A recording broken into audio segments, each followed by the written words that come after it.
सबसे स्वागत अभिनंदन बंदन बा शैलेंद्र शर्मा ऑफिशियल चैनल में। आप सबके प्यारा सा एगो निर्गुण सुनाओ तनी। हमरा आशा ना पूरा विश्वास बा कि आप सबके बढ़िया लागी।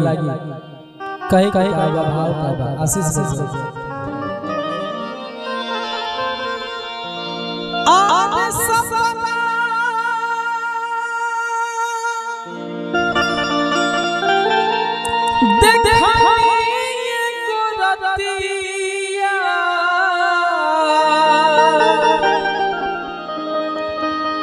तो धड़केला छतिया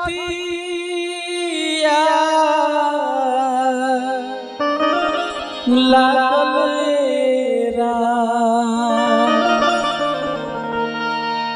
दूल्हा के बिना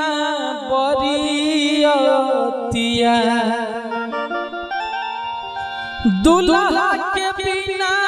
बरियतिया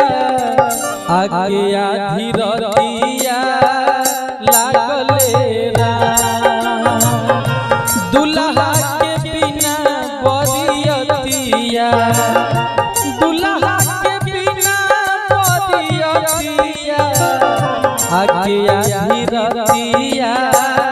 लागले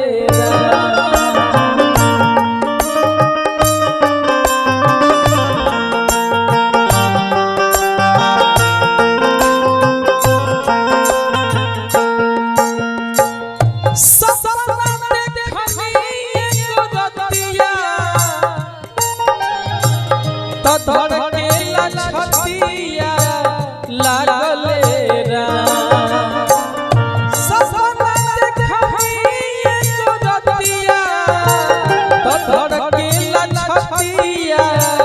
लागले दूल्हा के बिना बरियतिया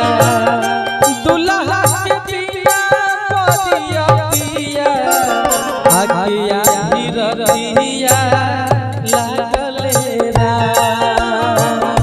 दूल्हा के बिना बरियतिया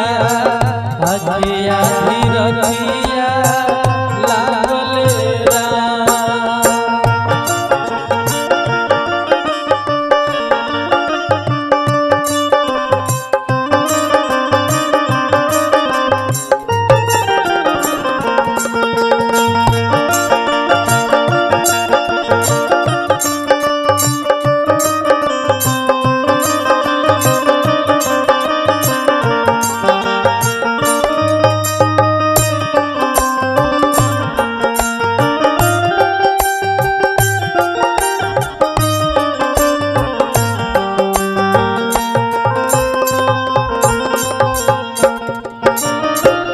जुटी गईले मरद अवरतिया जुटी गईले मरद अवरतिया होखे इहा पतिया लागले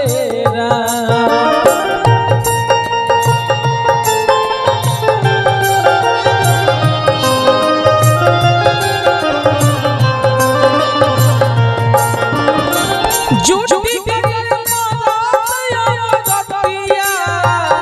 होखे इहा पतिया लागले का भइले पियावा के मतिया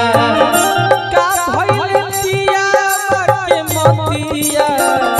करे ऐसे घतिया लागले का भइले पियावा के मतिया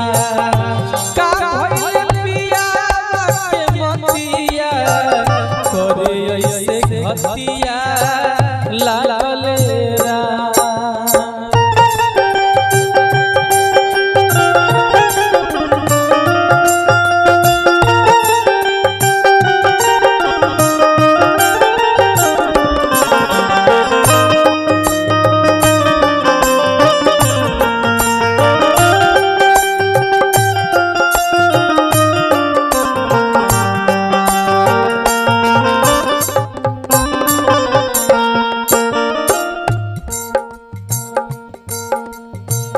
हाली से सजाई के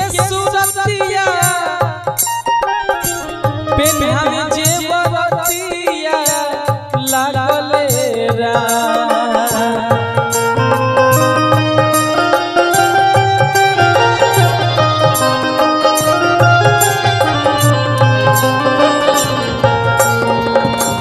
हाल से सजाए के सूरतिया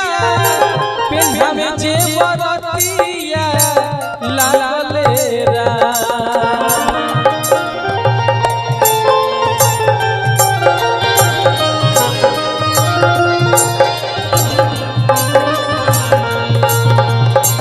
रोवे लगल सवारी धरतिया रोवे लगल सवारी धरतिया तो पाए जब थतिया लागले राम रोवे लगल सवारी धरतिया रोवे लगल सवारी धरतिया तो पाए जब मुरतिया लागले राम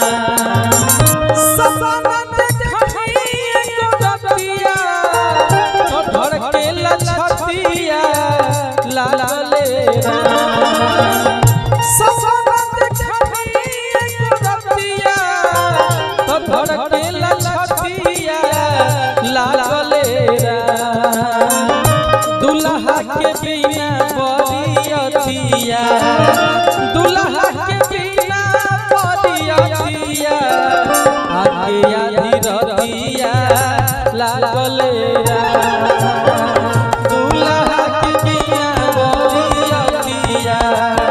आधी रतिया लागले राम दुल्हा के बिना बरियतिया आगे आधी रतिया लागले राम।